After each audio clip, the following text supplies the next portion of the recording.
오늘 본문에서는 르호보암에게 한 가지 요구가 들어옵니다. 여로보암을 비롯해서 온 이스라엘 백성들이 르호보암을 찾아가서 이렇게 말을 합니다.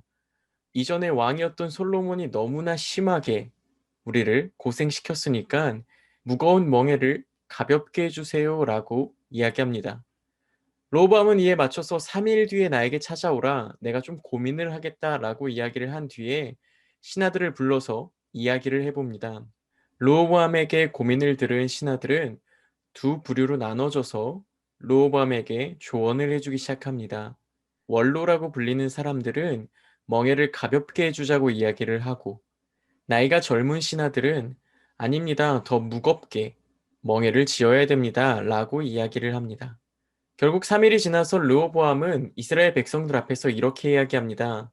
내가 이전보다 더 무겁게 멍에를 지게 할 것이고, 솔로몬 왕이 가죽 책직으로 너희를 다스렸다면 나는 정갈 책직으로 너희를 다스리겠다 라고 이야기하는 것이죠. 여기서 한 가지 궁금한 점이 생겼었는데, 우리가 지혜로운 왕이라고 알고 있던 솔로몬이 왜 이스라엘 백성들에게 심하고 무거운 고역을 시켰는지 참 궁금했습니다.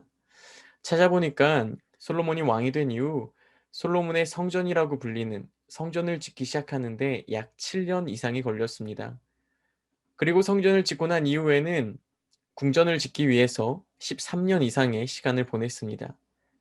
그러니까 최소한 20년 동안 온 나라가 건물을 짓는데 매진했다는 것이죠. 이 건물을 짓기 위해서는 첫째로 돈이 많이 필요합니다. 솔로몬의 성전이라고 불리는 그 성전을 짓기 위해서는 다윗이 어느 정도 재료를 모아놨다고 하지만 궁전을 짓기 위한 재료들은 모아놓지 않았기 때문에 수많은 세금이 거쳐야 했고요. 그리고 20년 동안 그 많은 건물들을 짓기 위해서는 정말 많은 사람들의 노동력이 필요했습니다. 그렇기 때문에 솔로몬이 통치하던 그 기간 동안 최소한 20년 이상은 온 나라의 사람들이 매일매일 건물을 짓고 세금을 내는 일에 정말 무거운 멍에를 지었다는 것이죠. 어찌되었든 르호보암은 이러한 것보다 더 심하게 하겠다고 이야기를 합니다. 이 말을 들은 이스라엘 백성들은 르호보암이 다윗의 집과 무슨 상관이 있겠느냐라고 하면서 떠나버리게 됩니다. 결국 르호보암의 결정은 이스라엘이란 나라가 유다와 이스라엘로 분열되게 되는, 우리가 잘 알고 있는 북이스라엘과 남유다로 분열되게 되는 시발점이 되는 것이죠. 참으로 신기한 것은 이 결정이 하나님께로부터 왔다고 이야기합니다. 15절에 보면은 이렇게 이야기합니다. 왕이 이같이 백성의 말을 듣지 아니하였으니 이 일은 하나님께로 말미암아 난 것이라. 여호와께서 전에 실로 사람 아이야로 하여금 느밧의 아들 여로보암에게 이르신 말씀을 응하게 하심이더라.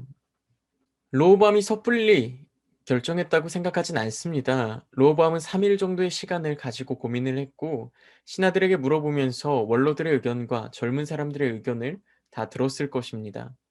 하지만 결국 이 모든 일이 하나님의 계획 안에 있었다는 것을 성경이 말하고 있습니다.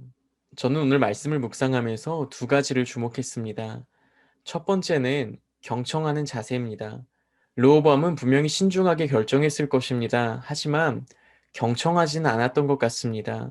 살다가 보면은 같은 일에 두 가지 의견이 나뉘는 경우가 많습니다. 그럴 때마다 경청하지 않으면 결국에는 우리가 하고 싶은 대로 내 마음대로 하는 것과 별반 다르지 않을 듯합니다. 두 번째 주목하는 것은 모든 것이 하나님 안에 있구나 라는 사실을 다시 한번 주목했습니다. 로범은 분명히 신중하게 자신이 결정했다고 생각했겠지만 결국 이 모든 것은 하나님의 그 계획 안에서 이루어졌던 일이었습니다. 우리가 살아가는 것도 그런 것 같습니다. 우리가 선한 일을 할 때 또는 우리가 악한 일을 만날 때에도 하나님의 그 계획 안에 있었다는 것을 우리가 계속해서 깨닫고 기도해야겠습니다.